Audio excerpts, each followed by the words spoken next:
الحمدللہ رب العالمین والصلاة والسلام علی محمد الامین فاعوذ باللہ من الشیطان الرجیم بسم اللہ الرحمن الرحیم۔ خواتین و حضرات، ہم سورہ نمل کی آیت 29-30 سے سورہ کا مطالعہ کر رہے ہیں۔ سیدنا سلیمان کی سرگزشت زیر بحث ہے۔ یہ بتایا جا چکا ہے کہ یہ سرگزشت قریش کو اس لیے سنائی جا رہی ہے کہ وہ اپنے رویے پر غور کریں اور یہ دیکھیں کہ اللہ تعالیٰ کی نعمتیں پا کر اس کی طرف سے علم، حسن، اقتدار، جو نعمتیں بھی ملتی ہیں ان کو پا کر ایک بندہ مومن کا یا ایک سلیم الفطرت انسان کا رویہ کیا ہونا چاہیے۔ وہ یہ خیال کرے کہ یہ نعمتیں مجھے ملی ہیں تو اب میں اس دنیا کا بادشاہ ہو گیا ہوں، میں اب اللہ کا بندہ نہیں رہا، یہ سب میرا استحقاق ہے، میں نے کوئی محنت کر کے چیز حاصل کر لی ہے، اب میں جس طرح چاہوں اس کو استعمال کروں، یا اس کے برخلاف اس کا رویہ وہ ہونا چاہیے جو سلیمان و داؤد کا رویہ تھا۔ یہ بتایا جا رہا ہے کہ اس وقت جو نعمتیں تم کو اس مکے میں حاصل ہیں، ان کو ذرا سلیمان کو جو کچھ ہم نے دیا تھا اس کے مقابل میں رکھ کر دیکھو، اور پھر فیصلہ کرو کہ سلیمان کا رویہ کیا تھا اور تم کس طرح حق کے مقابل میں اکڑ بیٹھے ہو اور ان نعمتوں کو، اس اقتدار کو، اس دولت کو جو تمہیں حاصل ہے، حق کی راہ میں رکاوٹ بنا بیٹھے ہو۔ یہ پس منظر ہے جس میں یہ سرگزشت سنائی جا رہی ہے۔ ہم یہاں تک پہنچ گئے تھے کہ خط لکھ لیا گیا اور یہ خط پہنچا بھی دیا گیا۔ جب یہ خط پہنچا، ملکہ نے اس کو وصول کر لیا، سبا کی ملکہ نے، تو اس نے اپنے لوگوں کے سامنے اس کا اظہار کس طرح کیا۔ قالت ایھا الملأ انی القی الی کتاب کریم۔ ملکہ کو خط ملا تو اس نے درباریوں سے کہا، اے اہل دربار، ایک گرامی نامہ ہمارے پاس ڈالا گیا ہے۔ یہ کیونکہ ایک پرندے کے ذریعے سے بھیجا گیا تھا، جس طریقے سے قدیم زمانے میں کبوتروں کے ذریعے سے بھی نامہ و پیام ہوتا تھا، ہدہد کے ذریعے سے بھیجا گیا۔ چنانچہ اس میں جو لفظ استعمال ہوا ہے وہ اس صورتحال کے لحاظ سے القیٰ الیہ، ڈال دیا گیا ہے، پرندہ یہی کر سکتا ہے۔ تو اس نے کہا کہ یہ بڑا گرامی نامہ ہے، یعنی اس کی بڑی قدر و منزلت ہے، تاکہ اس کے اہل دربار پوری طرح متوجہ ہو جائیں۔ اس کو آپ آج کے زمانے کے لحاظ سے اس طرح دیکھ سکتے ہیں کہ دنیا میں جو بڑی طاقتیں ہیں، اگر ان کی طرف سے کوئی اس طرح کا نامہ آتا ہے تو اس کی کیا حیثیت ہوگی۔ تو اس میں لفظ کریم انہوں نے استعمال کیا، گرامی نامہ ہے۔ انہ من سلیمان و انہ بسم اللہ الرحمن الرحیم۔ پھر اس نے وہ خط پڑھا، اس نے کہا کہ اس میں یہ لکھا ہوا ہے کہ یہ خط سلیمان کی طرف سے ہے اور یہ اللہ رحمان الرحیم کے نام سے ہے۔ قدیم زمانے میں خط لکھنے کا یہی طریقہ تھا۔ رسالت مآب صلی اللہ علیہ وسلم کے خطوط ہم نے پڑھے ہیں، وہ بڑی حد تک محفوظ بھی ہیں، بالکل اسی طرح شروع ہوتے ہیں۔ یعنی پہلے جملے میں یہ بتایا جاتا ہے کہ خط کس کی طرف سے ہے اور کس کی طرف ہے، یعنی مرسل کون ہے اور مرسل علیہ کون ہے۔ تو اس میں یہ لکھا ہوا ہے، اور پھر اس میں ابتدا اس کلمے سے کی گئی ہے، بسم اللہ الرحمن الرحیم۔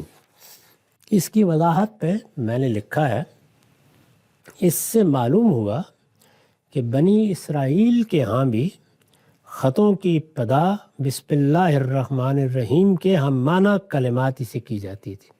یعنی قرآن مجید نے یہ گویا اس جملے کا یا اس تعبیر کا ترجمہ کر دیا ہے. اس سے معلوم ہوتا ہے کہ عبرانی زبان میں بھی یا جو بھی ان کی زبان رہی تھی اس میں کم و بیش یہی تعبیر اختیار کی جاتی تھی.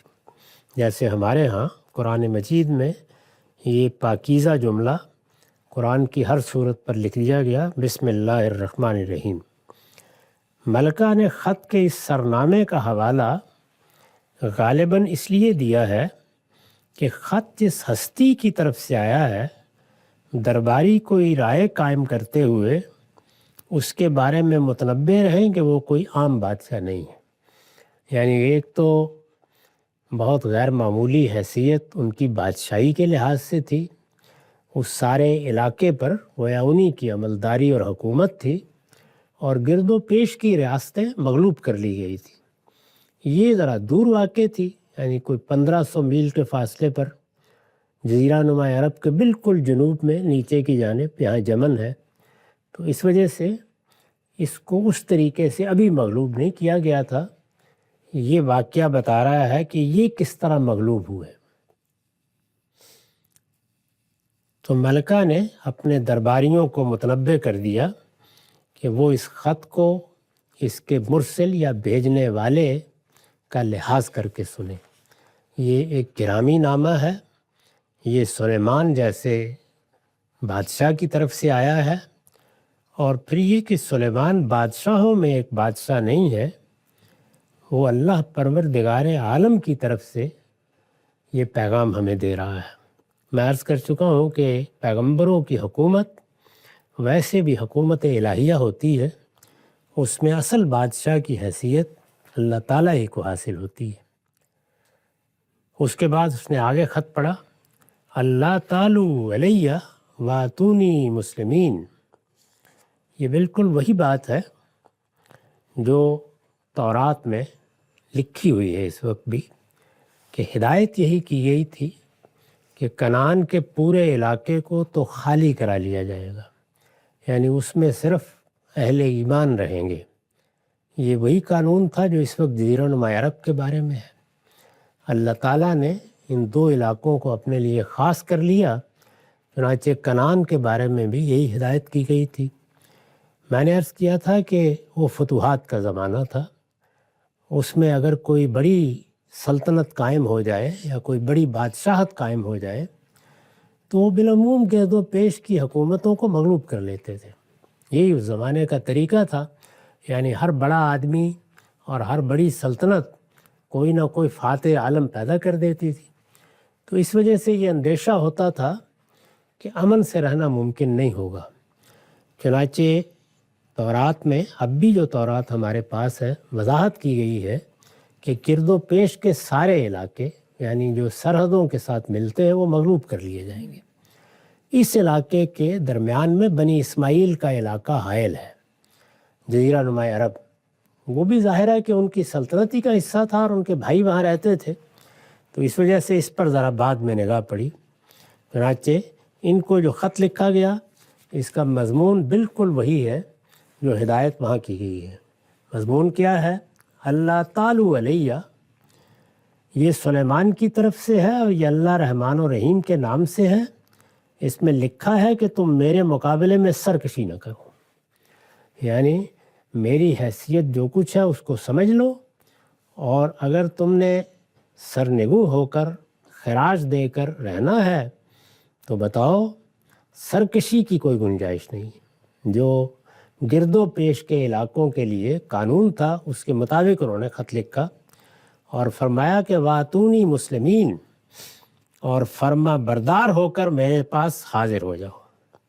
یعنی اس کے علاوہ کوئی اور راستہ نہیں ہے، فرما بردار ہو کر. یہ وہی چیز ہے جس کو سورہ توبہ میں اللہ تعالیٰ نے بیان کیا کہ پیغمبر کی بعثت کے بعد اب یہاں کے لوگوں کے لیے دو ہی راستے ہیں. ایک یہ کہ وہ اسلام قبول کر لیں، اور دوسرے یہ کہ مغلوب ہو کر محکوم ہو کر جزیہ دینے کے لیے تیار ہو جائے. اسی کو بیان کیا گیا ہے. تو یہی قانون ہے جو وہاں بھی تھا، اس لیے اس کو نافذ کر دیا گیا۔ تو انہوں نے لکھا کہ میرے مقابلے میں سرکشی نہ کرو اور فرما بردار ہو کر میرے پاس حاضر ہو جاؤ۔ اس کی وضاحت میں نے حاشیہ لکھا ہے، سورہ مائدہ کی تفسیر میں آیت 21 کے تحت بیان ہو چکا ہے کہ سیدنا موسیٰ علیہ السلام کی بعثت کے ساتھ ہی فلسطین کا علاقہ بھی جزیرہ نما عرب کی طرح اللہ تعالیٰ نے اپنی دعوت کے لیے خاص کر لیا تھا۔ یعنی یہ دونوں علاقے، فلسطین کا علاقہ بنی اسرائیل کے ذریعے سے اور جزیرہ نما عرب بنی اسماعیل کے ذریعے سے، ان کی سرحدیں ملتی ہیں، اب بھی آپ دیکھ سکتے ہیں، یعنی ایک ہی جگہ دو علاقے تھے۔ چنانچہ ان علاقوں کو جب اللہ تعالیٰ نے اپنے لیے خاص کر لیا تو سیدنا ابراہیم کو ہدایت کی گئی کہ وہ ان میں اللہ کا معبد بنائے۔ چنانچہ اس کو بیت اللہ ہم کہتے ہیں، یا جو اللہ کا پہلا گھر بنایا گیا یا مسجد بنائی گئی۔ تاریخی روایات سے معلوم ہوتا ہے کہ وہ سیدنا آدمی کے زمانے میں بنا لیا گیا تھا، اس لیے کہ ان کو بھی جنوب میں عدن کے مقام پر ہی رکھا گیا تھا اور یہ عبادت گاہ ان کے لیے بنائی گئی تھی۔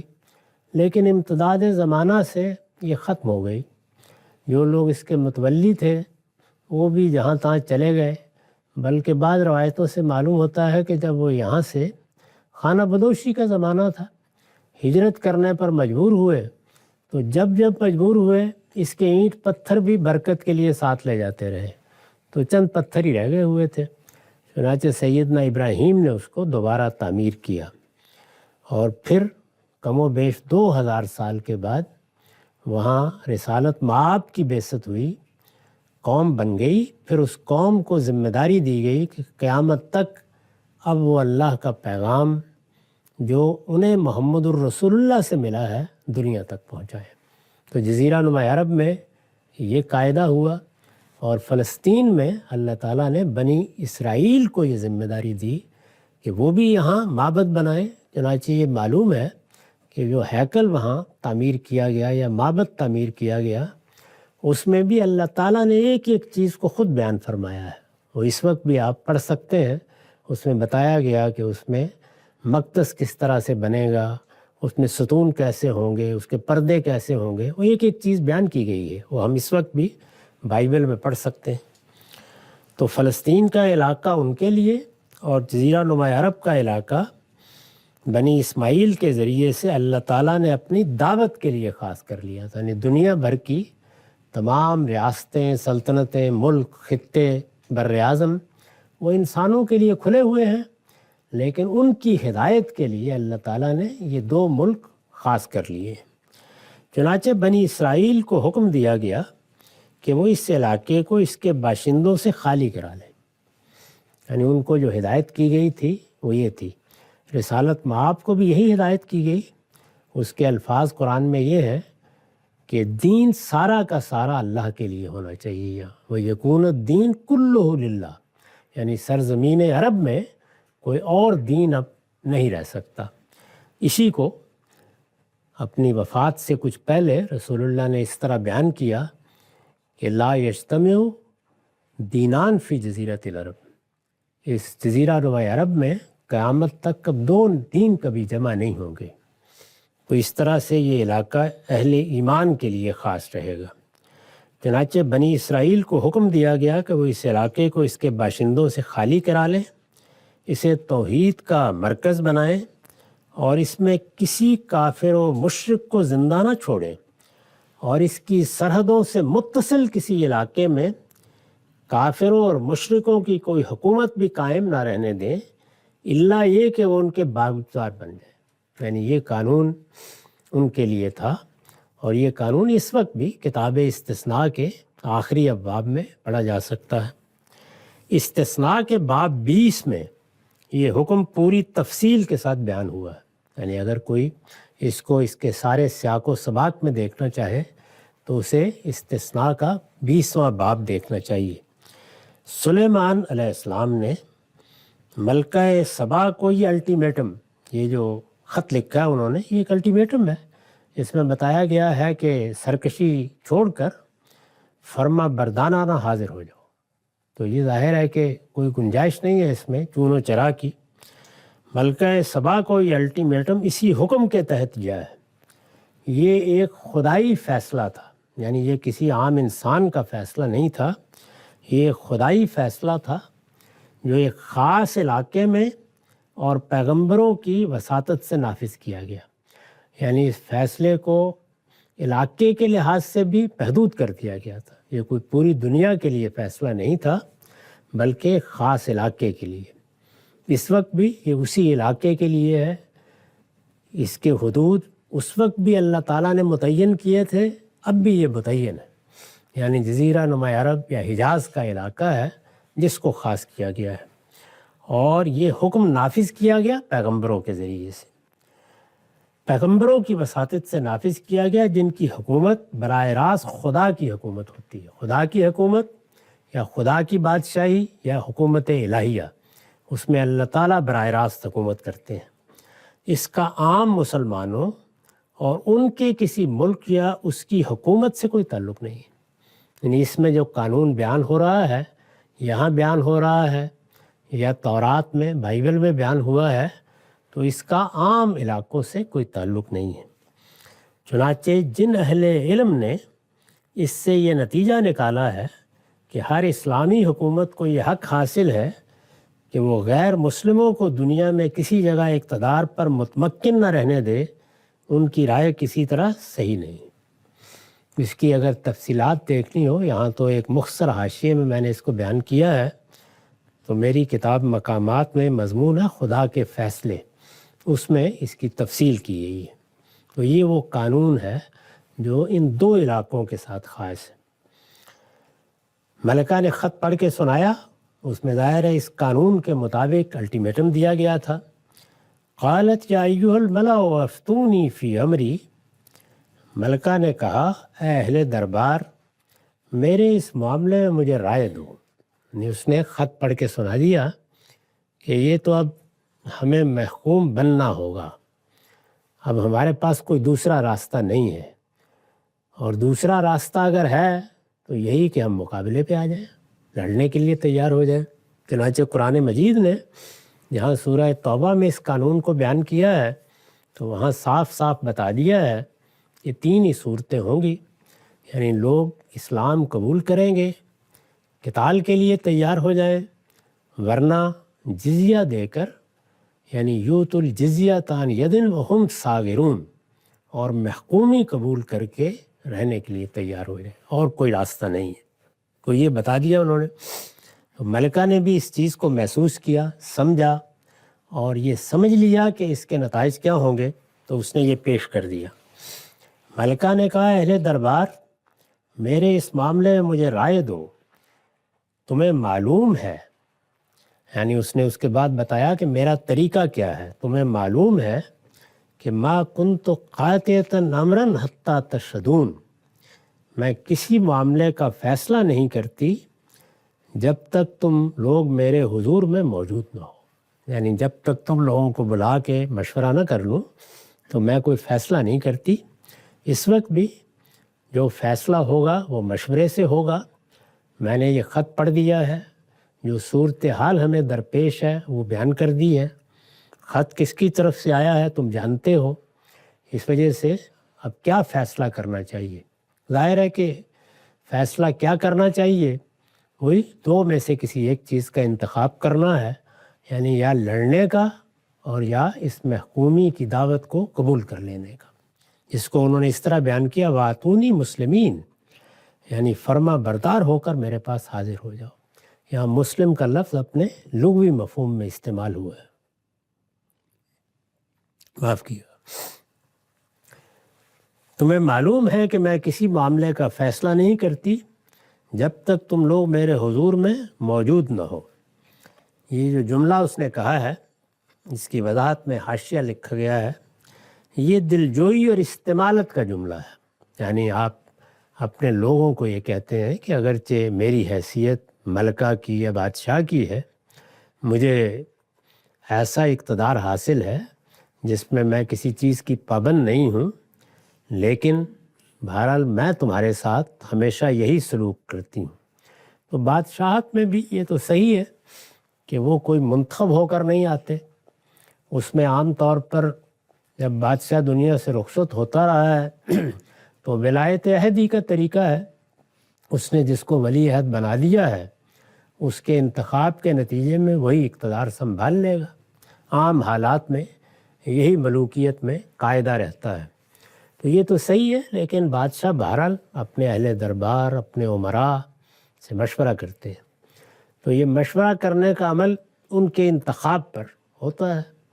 ہمارے ہاں کی مشرق کی روایت یہی رہی ہے۔ اس کے بالکل برخلاف اگر آپ بالکل ابتدائی زمانے میں دیکھیں تو مغرب میں پارلیمنٹ وجود پذیر ہو گئی، یعنی وہاں امراء کی مجلس وجود میں آ گئی۔ وہ آپ کو قدیم رومن امپائر میں بھی اسی طرح نظر آئے گی۔ یہ سینٹ کا ادارہ، پارلیمنٹ کا ادارہ مختلف ناموں کے ساتھ، مختلف تصورات کے ساتھ یہ بن گیا۔ یہ ارباب حل وقت کا ادارہ ہے، یعنی ایک ایسا ادارہ جس میں قوم کی نمائندگی کرنے والے لوگ موجود ہوتے ہیں۔ وہ نمائندگی موجودہ زمانے میں ممکن ہو گیا ہے کہ آپ لوگوں کی رائے پوچھتے ہیں اور پھر اس کے بعد گویا ان کو یہ اختیار حاصل ہو جاتا ہے کہ وہ لوگوں کی طرف سے بات کریں۔ یعنی ہمارے زمانے کی جو پارلیمنٹ یا ایوان نمائندگان ہے، جیسے امریکہ میں کانگریس ہے، تو اس میں لوگ منتخب کر کے اپنی طرف سے ارباب حل و عقد کا تقرر کرتے ہیں، جو ان کی طرف سے ان کے نمائندے ہیں۔ تو قدیم زمانے میں اس کی مختلف صورتیں تھیں، مثال کے طور پر قبائل کی طرف سے لوگ آ جائیں، یا اسی طرح سے جو بڑی جاگیرداریاں پیدا ہو جاتی تھیں وہاں سے لوگوں کو لے لیا جاتا تھا، جیسے انگلستان میں دارالامراء رہا ہے۔ تاہم پارلیمنٹ ایک باقاعدہ ادارے کی حیثیت سے مغرب میں سینکڑوں سال پہلے سے وجود پذیر ہو گئی۔ اسی لیے جب 1215 کا میگنا کارٹا منظور ہوا تو گویا پارلیمنٹ کو اقتدار منتقل ہونے یا اختیارات منتقل ہونے سے جمہوریت کی ابتدا ہوئی۔ یہی اس کا صحیح طریقہ ہے۔ ہمارے یہاں ایسی کوئی روایت نہیں ہے، یعنی مشرق کی حکومتیں اس سے بالکل خالی ہیں۔ ان کے ہاں وہی طریقہ ہے جو اس وقت بھی مشرق کی بادشاہتوں میں ہے۔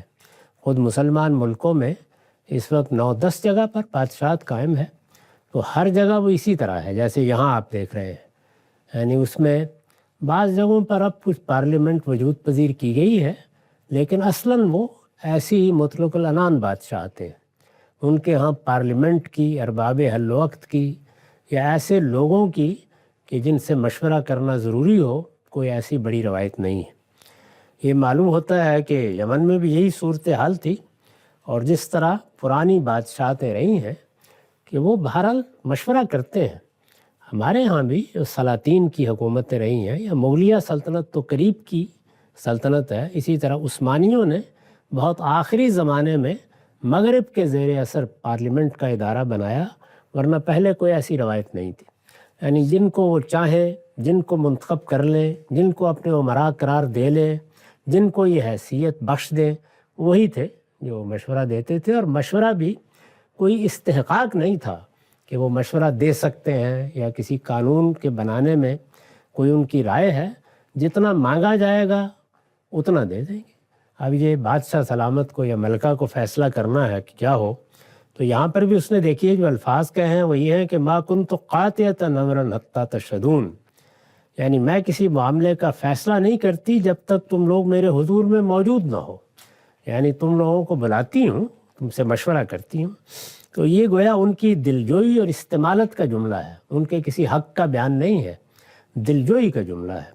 اس سے مقصود یہ ہے کہ ملکہ اگر ان سے اختلاف بھی کرے تو اسے وہ استبداد پر محمول نہ کرے، بلکہ ملک و قوم کی خیرخواہی کے جذبے سے اس پر غور کرے۔ یعنی میں بھی ایک رائے رکھتی ہوں، وہ میری رائے بھی سامنے آ جائے گی، لیکن میں چاہتی ہوں کہ تم لوگ موجود ہو اور ہم سب سوچ سمجھ کر، یہ ایک بڑا مسئلہ پیش آ گیا ہے، یہ سیدھی سیدھی جنگ کی دھمکی ہے، یا ہمیں جنگ کے لیے نکلنا ہوگا اور ایک باجبروت بادشاہ سے جنگ کرنی ہوگی، اور یا اس کی بات مان لینا ہوگی۔ بلکہ ملک و قوم کی خیرخواہی کے جذبے سے اس پر غور کریں۔ اس سے یہ خیال نہیں کرنا چاہیے کہ اس کی حکومت ایک جمہوری حکومت، یعنی اس جملے سے ایسی کوئی بات نہیں نکلتی۔ حقیقت یہ ہے کہ شخصی حکومتیں بھی، یعنی شخصی حکومتیں جس میں کوئی ایک خاندان اور اس کا نمائندہ حکومت کرتا ہے، شخصی حکومتیں بھی اگر وہ بالکل برخود غلط لوگوں کے ہاتھ میں نہ ہوں تو اپنے اعیان و اکابر کے مشورے ہی سے فیصلے کرتی ہیں۔ یعنی سب بادشاہوں کے ہاں وہ امراء موجود ہوتے ہیں، اور وہ اعیان و اکابر یعنی جن کے اوپر سوسائٹی کا بھی ایک طرح کا اعتماد ہوتا ہے، تاہم وہ کسی استحقاق کی بنیاد پر نہیں، بادشاہ کی ثوابدید پر اور اس کے مشورہ مانگنے پر مشورہ دیتے ہیں۔ تو اسی طرح کی صورتحال ہے، یہ کوئی جمہوری معاشرہ نہیں ہے۔ اہل دربار میرے اس معاملے میں مجھے رائے دو، تمہیں معلوم ہے کہ میں کسی معاملے کا فیصلہ نہیں کرتی جب تک تم لوگ میرے حضور میں موجود نہ ہو۔ اب اس کے امراء نے یا اعیان و اکابر نے جو جواب دیا وہ کیا ہے؟ قالوا نحن اولو قوت و اولو باس شدید والامر الیک فانظری ماذا تامرین۔ انہوں نے جواب دیا، ہم طاقتور بھی ہیں اور اعلیٰ جنگی صلاحیت رکھنے والے بھی ہیں۔ یعنی یہ اگرچہ ایک بڑے بادشاہ کی طرف سے ہمیں دھمکی موصول ہوئی ہے، لیکن ہم کوئی کمزور سلطنت نہیں ہے، کمزور ریاست نہیں ہے، ہم طاقتور بھی ہیں۔ اور طاقتور ظاہر ہے کہ کئی پہلوؤں سے ریاستیں اور سلطنتیں ہوتی ہیں، ان میں سب سے بڑی چیز سرمایہ کی طاقت ہے اور فوجی طاقت ہے۔ تو انہوں نے دوسرے پہلو کو بھی بیان کر دیا کہ اعلیٰ جنگی صلاحیت رکھنے والے بھی ہیں، اولو قوت و اولو باس شدید والامر الیک۔ انہوں نے کہا کہ یہ ہم نے اپنی حیثیت بتا دی ہے، ہم کوئی کمزور ریاست نہیں ہے، لیکن فیصلہ بہرحال ملکہ عالیہ آپ ہی کو کرنا ہے، والامر الیک۔ یعنی ہم نے تو یہ بتا دیا ہے کہ اگر آپ کا پہلا جملہ یہ بتا رہا ہے کہ اگر ارادہ لڑنے کا ہو تو ہم تیار ہیں، لیکن فیصلہ آپ ہی کو کرنا ہے، آگے فیصلہ آپ کے ہاتھ میں ہے، سو دیکھ لیجئے کہ آپ کیا حکم دیتی ہیں۔ فانظری ماذا تامرین۔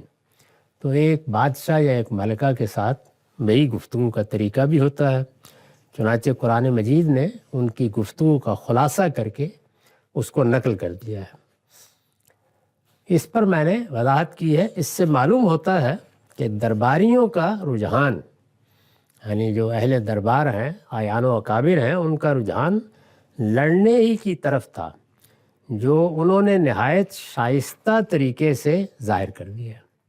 یعنی کوئی اصرار نہیں کیا، یہ نہیں کہا کہ ضرور لڑنا ہی چاہیے، لیکن رجحان بیان کر دیا کہ ہم تیار ہیں، ہماری طرف سے کوئی اس پہ بزدلانہ فیصلہ نہیں ہوگا، جو بھی معاملہ پیش آئے گا اس میں ہم لڑیں گے، لڑنا چاہتے ہیں، لیکن فیصلہ بہرحال ملکہ عالیہ کو کرنا ہے۔ فانظری ماذا تامرین۔ اس لیے اب آپ ہی بتائیے کہ اس میں آپ کی رائے کیا ہے۔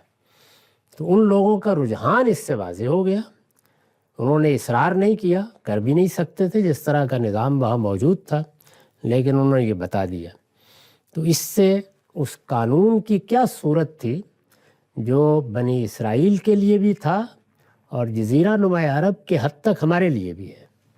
تو اس قانون کی نوعیت کیا تھی، اس کو اگرچہ تورات نے بڑی تفصیل سے بیان کیا ہے، لیکن یہاں قرآن مجید میں اس کو بالکل ایک عملی مثال سے بیان کر دیا گیا ہے۔ پیش نظر قانون بیان کرنا نہیں ہے، سیدنا سلیمان کے ایک واقعے کو بنیاد بنا کر یہ بتا دیا گیا ہے، اور اس سے قریش کو بھی گویا متنبع کیا گیا ہے کہ اس شان کی حکومت اور اس شان اور اس حشمت کے ساتھ جس شخص کو ہم نے بادشاہی دی تھی، وہ ہمارے سامنے کس طرح ایک بندہ بیدام کی حیثیت سے جھکا ہوا رہتا تھا۔ اصل مضمون یہ ہے۔ اقول قولی ھذا واستغفر اللہ لی ولکم ولسائر المسلمین۔